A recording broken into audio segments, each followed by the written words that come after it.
Assalamualaikum. Hello everyone. In this video, we are going to learn how to determine the limiting reactant. First thing first, what is limiting reactant? Limiting reactant is the reactant that is completely used in a reaction and it will limit the amount of products formed. However, when you have two different reactants, you are going to determine between two of them whether one of it is limiting reactant and another one is excess reactant. So now, what is excess reactant? Excess reactant is the reactant that is not completely used in a reaction and there will be leftover at the end of the reaction. When we talk about limiting reactant, usually we are going to determine based on how many couple that you can form. This is the most general example that I will use to make you understand about limiting reactant. For example, I have 4 guys and 2 women. So what I'm going to do, I'm going to ask you how many couple can be made based on this number. In order for you to understand that, we are going to determine based on these two analogy. Just imagine the guys and the woman are reactants that you have. So, in order for you to determine which one is the limiting reactant, we can decide that limiting reactant is the woman because it limits the product, which is your product will be your pairs of couple made. This is because it is not enough pair with guys. And the guys, you have 4 of them, will be excess reactant. This is where you can understand based on their numbers, the amount available is more than the amount needed to make a pair of couple. So as you see here, you got 4 guys, but you just need 2 guys. So another 2 will be the remaining of the reaction. That is one example that you can use to understand about limiting reactant. Let's go to another example. You have this one, which will be your reaction to produce cars.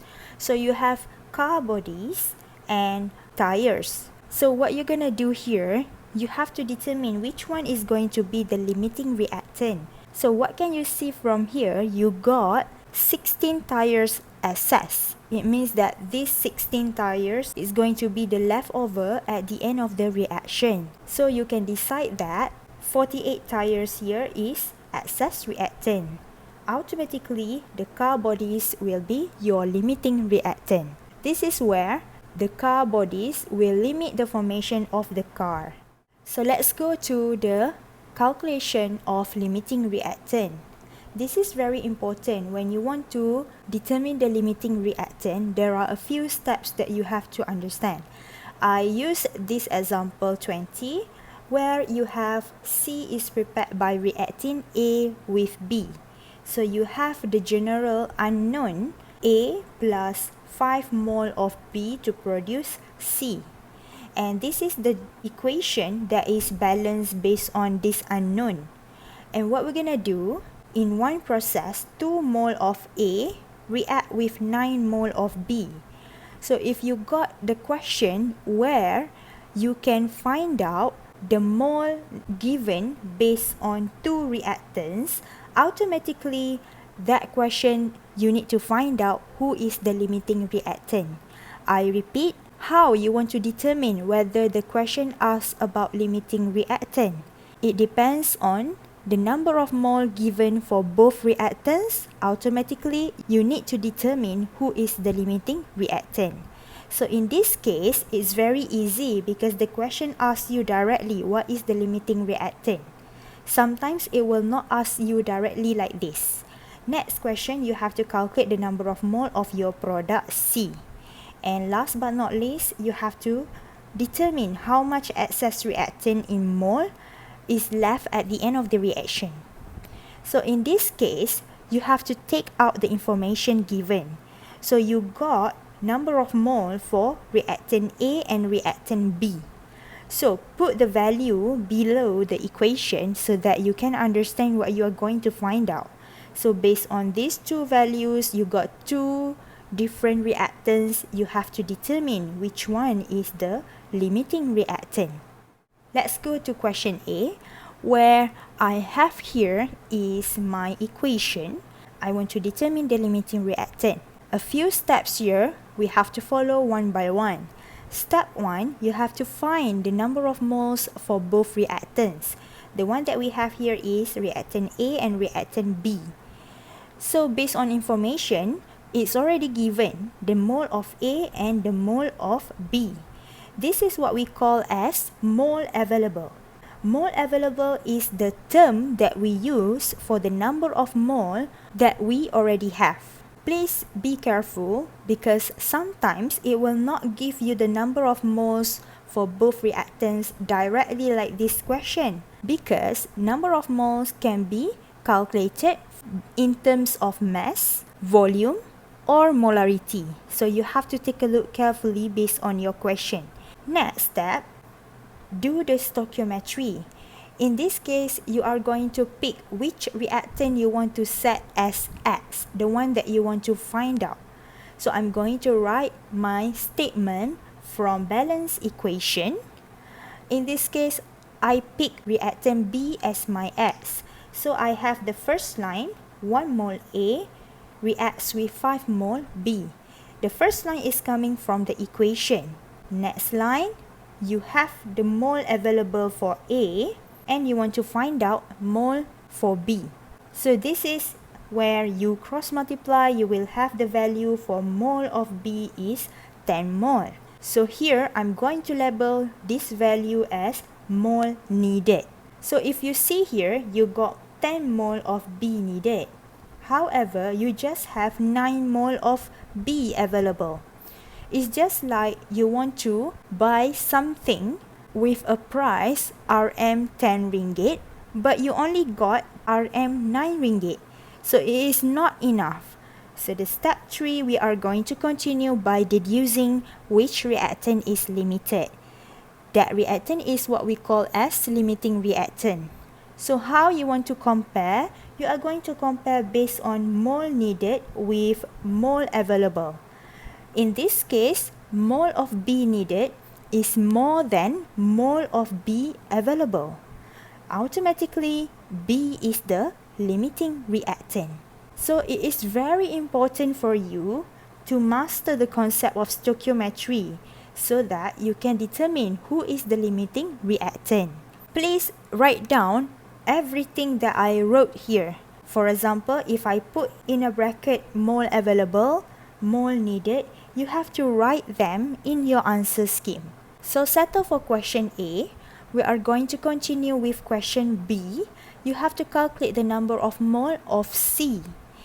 So the tips given from here, this is your equation. I'm going to ask you to compare the stoichiometry with the limiting reactant. This is where you have to use mole available for the limiting reactant. The question is, maybe you might wonder why I used the comparison with the limiting reactant. This is because between reactant A and reactant B, we know that reactant B is completely consumed by the end of the reaction.